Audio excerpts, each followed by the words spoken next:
할렐루야. 네, 오늘 수요 예배 오신 여러분들을 예수님의 이름으로 환영하고 축복합니다.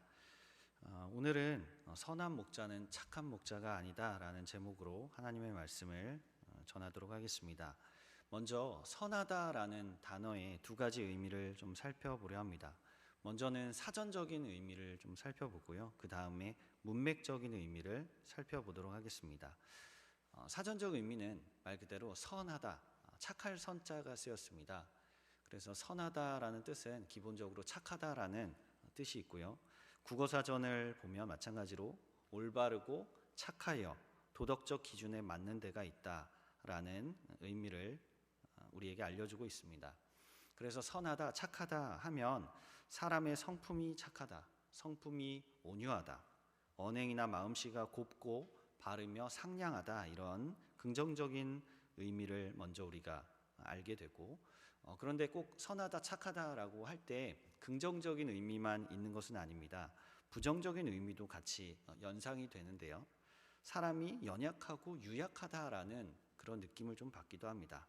저 사람은 착해라고 할 때 저 사람은 이래도 좋고 저래도 좋은 그런 흐물흐물한 사람이야, 또는 우유부단한 사람이야 라는 그러한 모습이 또 연상되기도 하는 단어가 바로 이 선하다라는 단어가 될 수 있겠습니다.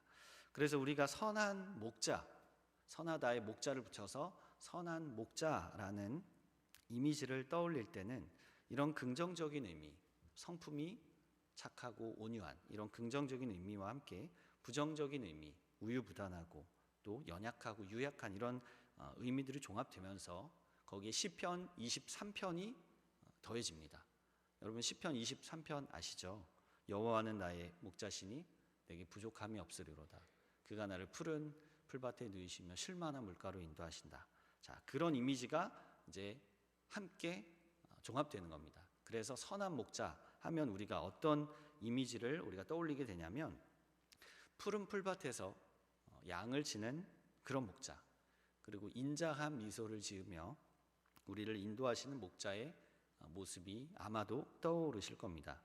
얼굴은 굉장히 잘생기고 또 피부도 하얗고 한없이 부드러운 그런 음성으로 양들을 인도하시는 목자를 우리는 떠올릴 것입니다. 맞지요? 네, 거의 대부분 맞으실 겁니다. 또 그런 그림들 많이 보셨을 겁니다. 교회에 오래 다니신 분들은 한 번쯤은 예수님이 푸른 풀밭에서 정말 아무 소음도 없는 그런 조용한 곳에서 양들과 함께 지내시는 그러한 목자의 그림을 한 번쯤은 보셨으리라고 생각이 됩니다. 자, 그런 선한 이미지에 딱 적합한 헬라어 단어가 있습니다. 그 단어는 어떤 단어냐면 아가소스라는 단어입니다. 아가소스. 이게 정확하게 지금 우리가 연상한 그 착하다라는 뜻을 직접적으로 드러내는 헬라어 단어가 되겠습니다.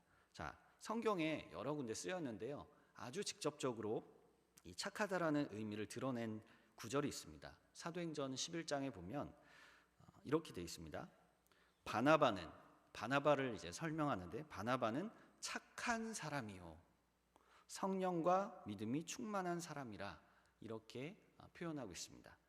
바나바가 성품이 착하다라고 할 때 이 아가소스라는 단어를 사용해서 그의 유하고 부드럽고 온유한 성품을 잘 직접적으로 묘사해 주게 된 것이죠. 자, 이것이 아까 우리가 생각한 선하다의 의미와 정확하게 맞아떨어지는 단어가 되겠습니다. 자, 그런데 오늘 예수님께서 나는 선한 목자다라고 말씀하실 때 사용하신 단어는 이 아가소스가 아닙니다. 예수님이 나는 선한 목자다라고 하실 때 바나바는 착한 사람이다라고 할 때 사용된 그 단어를 사용하지 않으셨다는 것입니다. 물론 예수님도 바나바처럼 성품이 참 유하시고 착하신 분이실 텐데, 오늘 요한복음에서는 이 착하다라는 단어에 쓰이는 전형적인 단어를 사용하지 않고 있다는 것입니다. 그렇다면 오늘 예수님께서 사용하시는 선한 목자다라고 할 때 이 선하다라는 단어는 어떤 단어인가? 아가소스, 아까 그 단어가 아니라 칼로스라는 단어입니다. 자, 이 단어는 물론 여기에도 착하다라는 개념이 들어가는데 단지 그런 의미만 있는 것이 아닙니다. 그러면 이 칼로스라는 단어는 어떤 의미냐? 그보다 착하다, 유하다 이런 단어보다는 아름답다라는 뜻을 지닌 단어입니다. 아름답다. 자, 그래서 예수님이 나는 선한 목자다라고 말씀하셨는데 어떤 학자들은 다르게 번역을 합니다. 어떻게 번역을 할까요? 나는 아름다운 목자다. 이렇게 번역을 한다는 것이죠. 그런데 여러분, 예수님이 외적으로 아름다우셨을까요? 여러분은 어떻게 생각하십니까? 이사야서를 보니까 이렇게 되어 있습니다. 우리가 보기에 흠모할 만한 아름다운 것이 없도다. 예수님은 아무리 봐도요, 아름답지는 않으신 것 같아요. 외적으로 그렇게 막 잘생기신 것 같지는 않습니다. 고운 모양도 없고 풍채도 없은즉 우리가 보기에 흠모할 만한 것이 없다. 전혀 부럽지 않은, 어떻게 보면 못생길 수 있는 그런 외모를 가지고 계셨다고 생각이 됩니다. 그래서 어떤 학자는 이 칼로스라는 단어를 아름답다라고 번역하지 않고 모범적인 목자다 이렇게 번역을 또 하는 겁니다. 근데 이것도 좀 이상하니까 어떤 또 학자는 나는 훌륭한 목자다 이렇게 또 번역을 하는 거죠. 자, 여러분은 어떤 게 맞는 것 같으신가요? 사실은 다 조금씩 아쉬움이 있는 번역들입니다. 그래서 우리는 이 선한 목자라는 단어의 뜻을 정확하게 알기 위해서 단지 사전에 나오는 그 의미를 조금 넘어가야 될 것 같습니다. 그냥 사전만 딱 펴서 이렇게 보기에는 좀 어려움이 있다는 거죠. 그래서 사전을 넘어 우리의 상식을 넘어 우리의 고정관념을 넘어서 오늘 읽은 말씀의 문맥을 봐야 되는 것입니다. 자, 선하다라는 단어의 두 번째 의미, 문맥적 의미인데요. 자, 문맥을 보면 우리가 대번 이해가 되실 겁니다. 단순히 착하다라는 게 아니라는 거예요. 선한 목자는 오늘 제목처럼, 설교 제목처럼 단순히 착한 목자라는 그런 게 아니라는 거죠. 그런 걸 표현하려 했다면 아마도 아가소스라는 단어가 더 적합한 단어라는 거예요. 그런데 굳이 칼로스라는 단어를 사용하신 데에는 이유가 있다는 겁니다. 자, 그렇다면 선한 목자 도대체 어떤 분일까요? 어떤 분이냐? 제가 말씀드리겠습니다. 선한 목자는 용맹한 분입니다. 이상하세요? 선한 목자는 어떤 분이에요? 용맹한 분입니다. 아까 떠올렸던 시편 23편 막 푸른 풀밭에서 양들과 함께 다니신 그런 이미지가 아니라 선한 목자는 용맹한 분이십니다. 우리의 생각과는 전혀 다른 분이라는 거예요. 그리고 아까 사전을 펴서 봤던 그런 착하신 분, 온유하신 분 그 이미지가 아니라 용맹한 분이시다. 나아가서 양들을 위해 목숨을 거는 분. 좀 더 비장합니다. 양을 위해 기꺼이 자기 목숨까지도 버리시는 분. 그분이 선한 목자라는 것입니다.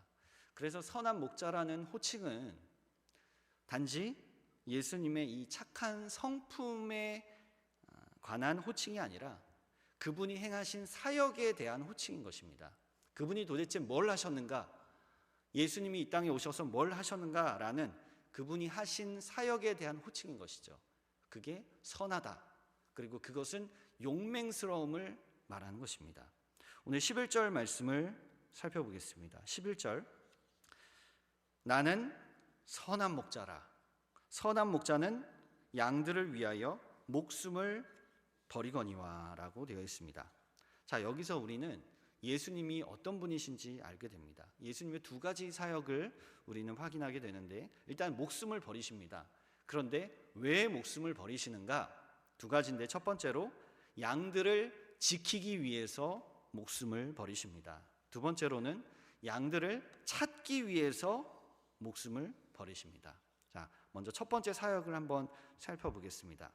선한 목자는 자기 양들을 지키기 위해서 목숨을 버리셨다.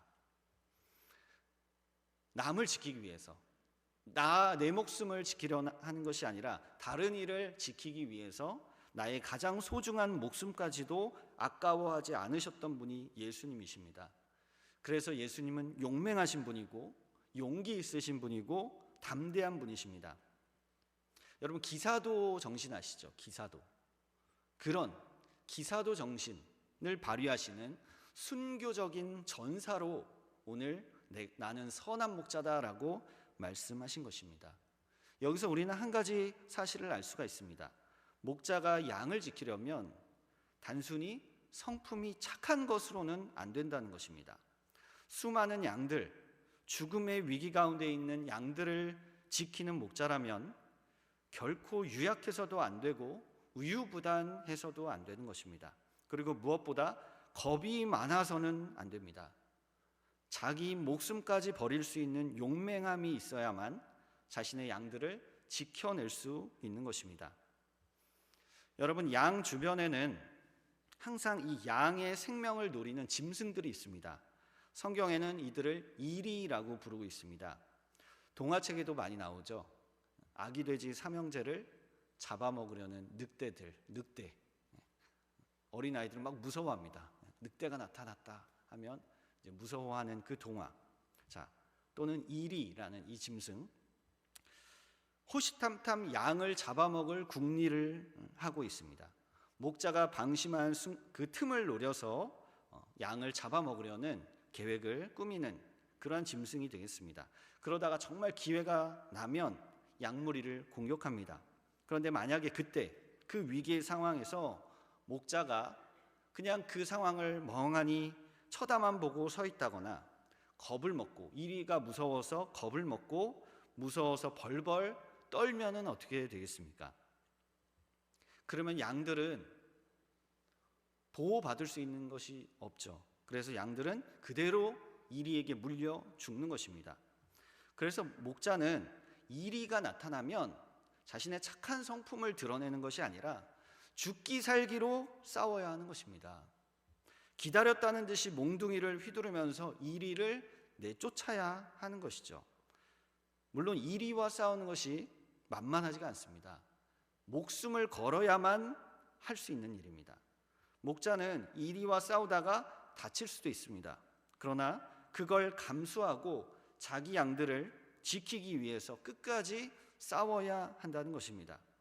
그렇게 양들을 위하여 목숨을 거는 것이야말로 목자의 진정한 사명이고 그에게 주어진 책임이 될 것입니다. 이러한 용맹한 목자를 성경은 선한 목자다라고 부르고 계신 것이죠. 어떠십니까? 선한 목자, 단지 착한 목자일까요?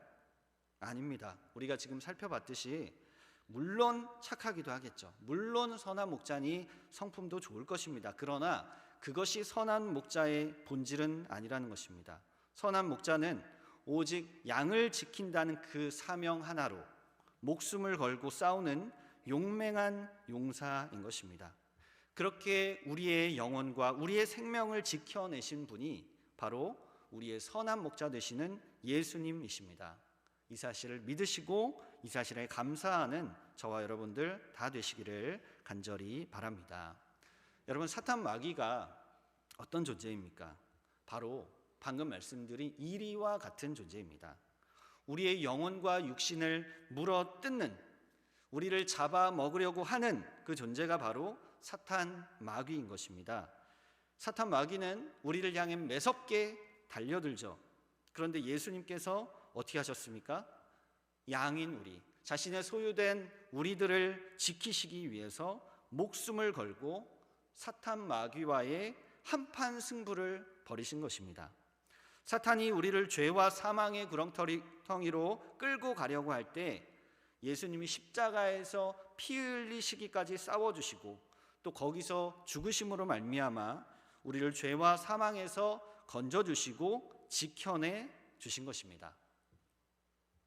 자기의 양들을 지키기 위해 죽기까지 싸워주신 분, 기사도 정신을 발휘해 주신 그 용맹하신 분, 그분이 진정한 선한 목자이신 예수님이신 것이죠. 그리고 이것이 아까 말씀드렸던 단어 칼로스, 이 아름답다, 선하다라는 단어의 진정한 의미가 되는 것입니다. 요한복음 15장 13절에 보면 이렇게 말씀합니다. 사람이 친구를 위하여 자기 목숨을 버리면 이보다 더 큰 사랑이 없다. 친구를 위하여 자기 목숨을 버리면 이보다 더 큰 사랑이 없다. 여러분, 예수님이 어떻게 용맹하실 수 있으셨겠습니까? 예수님의 용맹함이 가능했던 이유는 그가 우리를 사랑하셨기 때문인 줄로 믿습니다. 우리를 한없이 사랑하시기 때문에, 목숨을 걸 만큼 사랑하시기 때문에 죽음까지도 두려워하지 않는 용맹함을 보여주실 수 있으셨던 것입니다.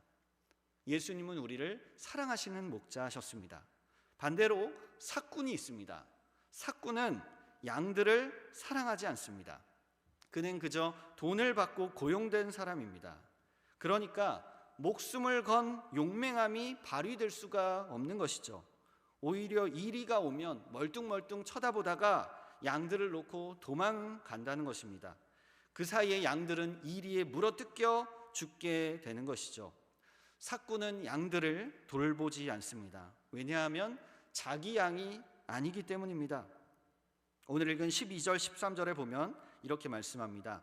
삭군은 목자가 아니요 양도 제 양이 아니라 이리가 오는 것을 보면 양을 버리고 달아나나니 이리가 양을 물어가고 또 해치느니라. 달아나는 것은 그가 삭군인 까닭에 양을 돌보지 아니함이다. 이렇게 말씀하십니다. 삭군은 양들을 사랑하지 않습니다. 그러나 선한 목자 되시는 우리 예수님은 자기 양들을 사랑하시는 분이십니다. 자기 소유의 양들이기 때문에 양 한 마리 한 마리의 이름도 다 아시고 양들의 그 구체적인 삶까지 다 알고 계십니다. 그래서 그 사랑하는 양들을 이리 저 악한 사단 마귀에게 내어줄 수 없으셨던 것이죠. 자기 목숨을 잃을지언정 양들을 끝까지 지켜내겠다는 그 용맹함으로 그렇게 저와 여러분들을 구원하시고 지켜주신 줄로 믿습니다. 그 선한 목자의 용맹함에 오늘 이 시간 감사하는 저와 여러분들 되시길 바랍니다. 우리를 얼마나 사랑하셨기에 십자가에 죽으시기까지 자신을 내어주셨는지 그 사랑을 묵상하시며 선한 목자 되시는 예수님의 은혜로 기뻐하고 감사하는 저와 여러분들 다 되시기를 간절히 바랍니다. 선한 목자, 예수님의 두 번째 사역은 잃어버린 양들을 찾는 것입니다. 잃어버린 양들을 되찾는 것, 그걸 위해서 목숨을 버리셨다라는 것을 우리는 알 수가 있습니다. 오늘 16절 말씀을 보니 또 이 우리에 들지 아니한 다른 양들이 있다 말씀하십니다. 우리가 있는데 이 우리 안에 들지 않은 다른 양들, 이것은 보통 이방인을 뜻한다라고 생각이 됩니다. 이들을 내가 인도할 것인데 그들도 내 음성을 듣고 한 무리가 되어 한 목자에게 있을 것이다, 이렇게 말씀하십니다. 예수님이 이방인들을 다 불러 모으시고 그들을 찾으셔서 함께 유대인들과 이방인들이 하나 되는 그러한 공동체를 이루시고 그리스도 안에서 그들을 함께 구원하신다라는 걸 말씀하신 것이고, 동시에 그 사역을 위해 목숨을 스스로 버리신다라고 말씀하십니다. 자, 예수님이 왜 잃은 자들을 찾는 사역을 하셨냐?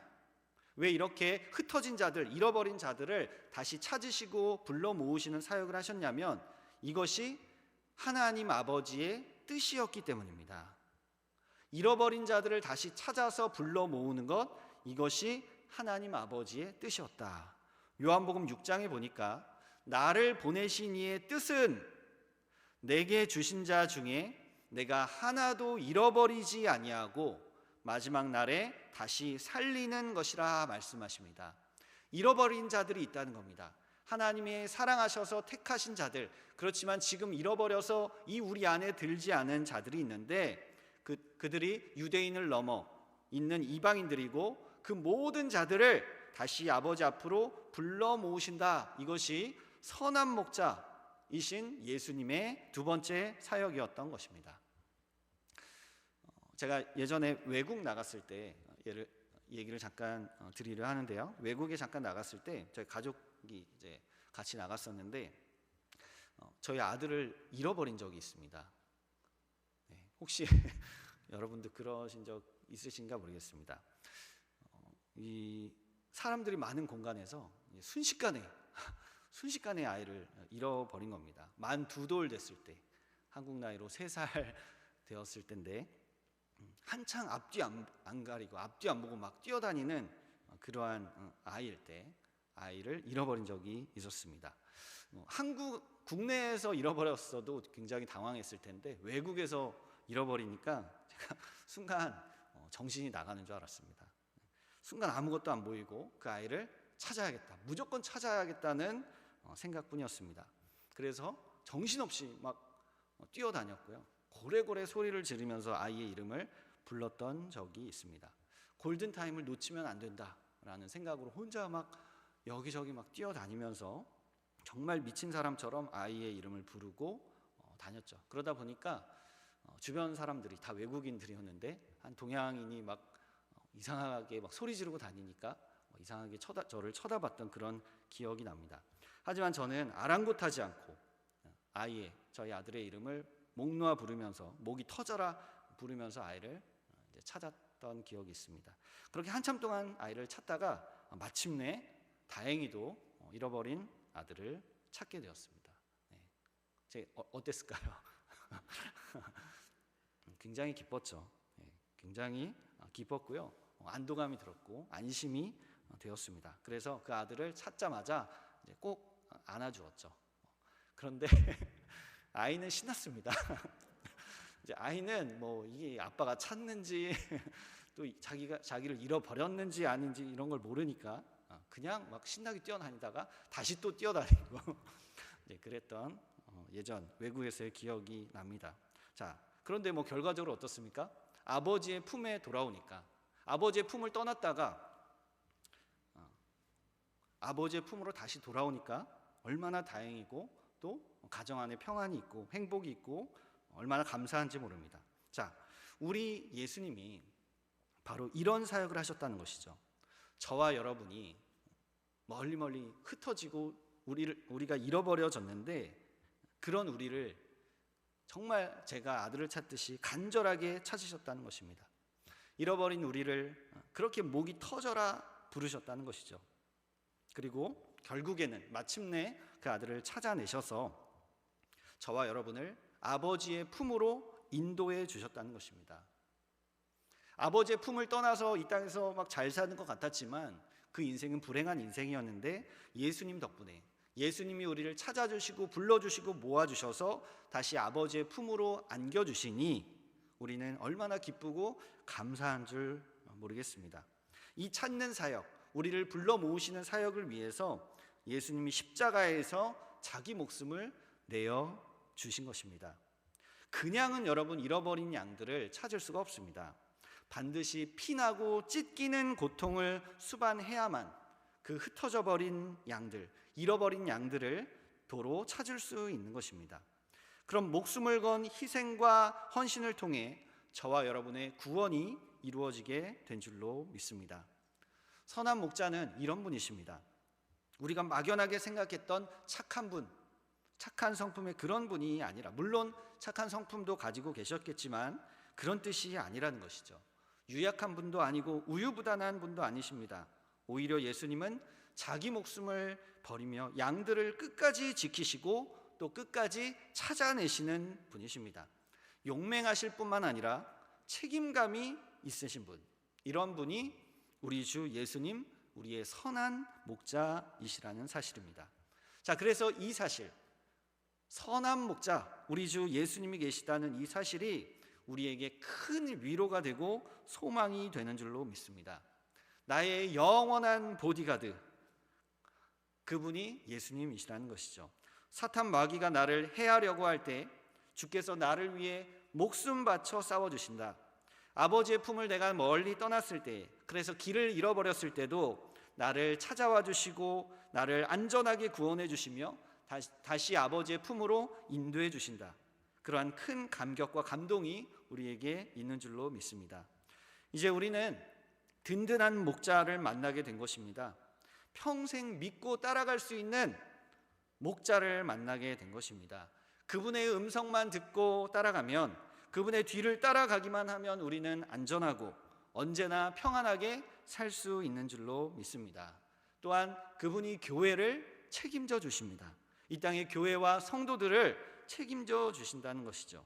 이것이 선한 목자가 주시는 놀라운 은혜인 줄로 믿습니다. 이 선한 목자 예수님, 든든한 예수님을 믿으시고 오직 그분만 따라가기로 다짐하는 저와 여러분들 다 되시기를 간절히 바랍니다. 네. 자, 여기까지가 선한 목자에 대한 설명이었습니다. 선한 목자, 어떤 분이었나요? 용맹한 분, 또 책임감이 있으신, 우리를 다시 찾으시는 그 은혜의 하나님이신 것을 우리는 살펴보았습니다. 자, 그런데 이제 우리에게 주어진, 부여된 사명이 있다는 것을 추가로 말씀을 드립니다. 선한 목자에게 받은 은혜가 있는 사람들, 그래서 그 선한 목자를 따라가는 사람들에게는 이 땅에서 감당해야 될 사명이 있다는 것이죠. 그게 뭐냐? 바로 교회와 성도들을 목숨 바쳐 지켜내야 하는 사명인 것입니다. 우리의 선한 목자가 하셨던 것처럼 우리도 목숨을 걸어야 하는 사명이 주어진 것입니다. 예수님을 따라 살려면 여러분 그냥 안 됩니다. 우리가 받은 은혜가 있어서 이제는 그냥 살 수 없습니다. 우리도 반드시 목숨을 걸어야 됩니다. 뭘 위해서 걸겠습니까? 주의 교회와 주의 성도들을 위하여, 그들을 위하여 목숨을 걸어야 합니다. 물론 주님이 도와주실 것입니다. 주님이 지켜주실 것입니다. 그러나 우리에게도 우리의 사명이라는 측면도 분명히 있다는 것을 말씀드립니다. 지금은 마지막 때입니다. 그러므로 이리의 위협이 거센 시기입니다. 우리가 용맹하게 맞서 싸우지 않으면 교회와 성도들의 영혼이 위험한 상황에 놓여 있습니다. 이리는 과거에만 존재했던 것이 아닙니다. 이리는 지금도 다양한 모습으로 변화해서 우리 곁에 있습니다. 물론 발톱을 드러내면서 무섭게 우리를 잡아먹으려고 하진 않습니다. 그러면 너무 눈에 띄겠죠. 하지만 지금도 여전히 발톱을 감추고 교회와 성도들을 위협하고 있다는 것이죠. 그렇다면 이리는 지금 어떠한 모습으로 위장해 있을까요? 거짓된 가치관, 또 거짓된 사상으로 교묘하게 위장을 하고 있습니다. 그래서 주의 교회와 성도들을 속이고 물어뜯고 해치려고 한다는 것입니다. 이러한 이리의 위협을 우리가 간파하고 목숨을 걸고 막아내야 한다는 것이죠. 이것이 우리의 사명인 것입니다. 그런데 여러분, 이렇게 거센 이리의 도전을 막아내는 것이 결코 쉽지만은 않습니다. 왜냐하면 첫 번째로 사회 전체가 오염이 되었기 때문입니다. 사회 전체가 타락했기 때문에 그렇습니다. 어느 순간부터 우리 대한민국 사회는 다원주의와 상대주의 사회가 되어버렸습니다. 그래서 절대적인 진리가 환영받지 못하는 그러한 사회가 되어버렸습니다. 하나같이 다 분별력을 잃어버리게 된 것이죠. 그런데 여러분, 사회만이 문제가 아닙니다. 두 번째로는 강단이 오염되었습니다. 한국 교회 안에 여러 강단들을 보면 십자가 구원의 진리를 명확하게 전하지 않는 경우가 많아졌습니다. 강단이 그저 인문학 강좌로 변질되거나 긍정적인 자기 개발 정도로 복음을 전락시켜 버리는 경우가 많아졌다는 것입니다. 지도자들이 복음을 바르게 선포하지 않기 때문에 성령이 역사하지 않으시고 변화가 없으며 능력이 나타나지 않는 것입니다. 그러니까 또 어떻게 되느냐? 성도들 안에 날카로운 분별력이 사라지게 되었습니다. 옳고 그름을 판단할 수 있는 능력이 상실된 것입니다. 자, 이 말은 이리가 공격해 올 때 속수무책으로 당하게 된다는 것을 의미합니다. 악한 영들을 막아낼 수 없는 상태가 됐다는 것이죠. 그렇게 교회는 나약하게 되었고 그런 나약한 영적 상태에 빠지게 되었다는 것입니다. 예레미야 시대가 그랬습니다. 예레미야 5장을 보면 선지자들은 거짓 예언을 하는데 백성들이 그것을 좋게 여겼다라고 말씀하십니다. 예레미야 당시에 이스라엘 백성들이 진리를 좋아하지 않았던 것입니다. 왜냐? 줄기차게 거짓 선지자들의 거짓 예언을 들어왔기 때문입니다. 그렇다 보니까 귀가 타락하고 정신이 타락하고 틀린 말인데 맞는 말처럼 생각하는 그런 사회 분위기가 형성되었다는 것입니다. 하나님의 백성임에도 불구하고 그렇게 분별력이 사라진 그러한 시대가 바로 예레미야 시대였습니다. 이리에게 딱 잡아먹히기 좋은 영적 상태로 전락해 버린 것이죠. 그리고 지금도 이런 상태가 된다면 교회는 위험해질 것이고 성도들의 영혼도 위험해진다는 것을 우리는 분명히 기억해야겠습니다. 이러한 위태로운 시대를 우리가 지금 살아가고 있습니다. 마지막 때가 다가올수록 이리의 거센 위협이 우리 가운데 찾아오고 있습니다. 그렇다면 성도된 우리는 이 험난한 시대 속에서, 이 악하고 타락한 시대 속에서 과연 무엇을 위하여 살아야 하며 어떻게 살아야 하는가? 바로 아까 말씀드린 것처럼 선한 목자 되신 예수님처럼, 자기 목숨을 바쳐 우리를 살려주신 그 예수님처럼 우리도 목숨을 바쳐 용맹스럽게 담대하게 진리를 선포하며 악한 영들과 싸워서 교회와 성도들을 지켜내야 한다는 것입니다. 이렇게 교회는 전투적인 교회가 되어야 합니다. 교회는 다시 한번 복음의 야성을 회복하여 전투적인 교회가 되어 악한 사탄 마귀와의 싸울 수 있는 그런 성도들로 양육해야 한다는 것이죠. 교회 안에서도 진리를 바르게 선포하고 그래서 이리로부터 성도들을 지켜내야 하며 교회 밖에서도 계속해서 진리를 선포하고 전도하며 죽어가는 많은 사람들의 영혼을 깨우쳐야 하는 것입니다. 1차적으로는 제가 정신을 차려야 됩니다. 목사가 정신을 차려야 됩니다. 교회와 성도들을 영적으로 잘 돌보고 있는지 주님 앞에서 확인받아야 하는 것입니다. 게으른 사꾼은 아닌지 점검받아야 한다는 것이죠. 저는 목사로서 이 사실이 너무나 두렵습니다. 그런데 여러분, 목사만 두려워해야겠습니까? 성도들 여러분들은 어떻습니까? 여러분들에게도 분명히 사명과 책임이 있음을 기억하시기 바랍니다. 교회에서는 목사가 지도자이겠지만 세상 속에서는 여러분이 지도자고 리더입니다. 하나님은 세상 가운데 여러분 모두를 다 영적인 지도자와 영적인 리더로 세워주셨습니다. 그러므로 여러분은 여러분이 살아가는 그 삶의 현장 가운데 복음을 바르게 담대하게 전하며 진리를 가르치고 선포할 수 있어야 할 줄로 믿습니다. 용맹함을 가져야 합니다. 책임감을 가져야 합니다. 이 마지막 시대에 우리를 남겨놓으신 이유를 생각하고 세상에 욕을 먹더라도 미워함을 받더라도 끝까지 복음을 담대하게 전할 수 있어야 하겠습니다. 그래야만 흩어진 양들이 돌아오고 그래야만 잃어버린 양들이 다시 주님께로 돌아오는 이 아버지의 뜻이 이루어짐을 믿는 저와 여러분 되시기를 바랍니다. 여러분, 이 시대는 이리가 득실거리는 시대입니다.